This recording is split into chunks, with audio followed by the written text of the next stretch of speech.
Hello everyone, in today's video I will tell you very important basic English words. The first word is अनुरोध करना. अनुरोध करना को हम इंग्लिश में कहते हैं रिक्वेस्ट. अलविदा. अलविदा को हम इंग्लिश में कहते हैं गुड बाय.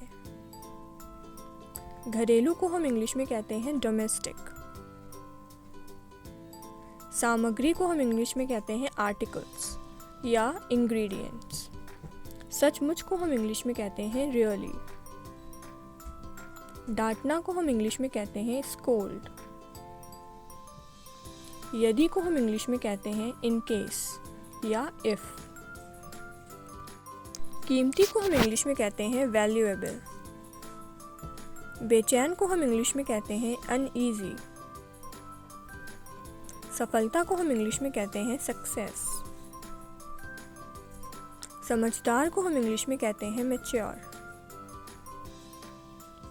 संभालना को हम इंग्लिश में कहते हैं मैनेज. तुतलाना को हम इंग्लिश में कहते हैं लिस्प. हकलाना को हम इंग्लिश में कहते हैं स्टैमर.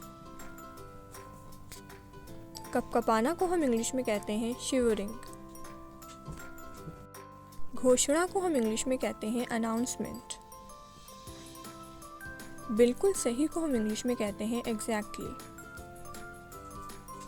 एकता को हम इंग्लिश में कहते हैं यूनिटी.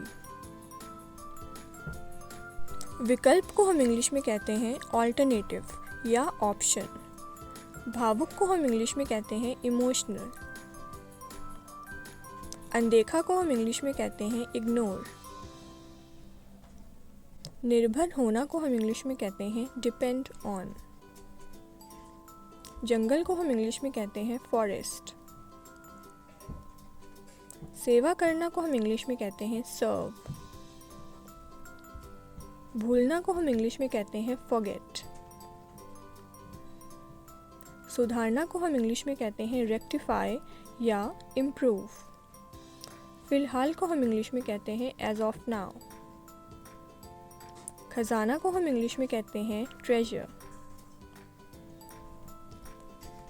धनवान को हम इंग्लिश में कहते हैं एफ्लुएंट. अहंकार को हम इंग्लिश में कहते हैं ईगो. मना करना को हम इंग्लिश में कहते हैं फॉरबिड. दिखावा करना को हम इंग्लिश में कहते हैं शो ऑफ. राजनीति को हम इंग्लिश में कहते हैं पॉलिटिक्स. बहाना को हम इंग्लिश में कहते हैं एक्सक्यूज. लालची को हम इंग्लिश में कहते हैं ग्रीडी. क्षमता को हम इंग्लिश में कहते हैं कैपेसिटी. ज़रूरी को हम इंग्लिश में कहते हैं नेसेसरी. कुछ भी को हम इंग्लिश में कहते हैं एनीथिंग. चरित्र को हम इंग्लिश में कहते हैं कैरेक्टर. साधारण को हम इंग्लिश में कहते हैं सिंपल. समझना को हम इंग्लिश में कहते हैं अंडरस्टैंड. ले जाना को हम इंग्लिश में कहते हैं कैरी. गहना या आभूषण को हम इंग्लिश में कहते हैं ऑर्नामेंट. यात्री को हम इंग्लिश में कहते हैं पैसेंजर. बुनियाद या जड़ को हम इंग्लिश में कहते हैं ओरिजिन. चिंगारी को हम इंग्लिश में कहते हैं स्पार्क. चमकीला को हम इंग्लिश में कहते हैं ल्यूमिनस. अनेक या विभिन्न प्रकार को हम इंग्लिश में कहते हैं वैरायटी. भूख को हम इंग्लिश में कहते हैं एपिटाइट. सुझाव को हम इंग्लिश में कहते हैं सजेशन. नियंत्रण को हम इंग्लिश में कहते हैं कंट्रोल. बहकाना को हम इंग्लिश में कहते हैं मिसगाइड.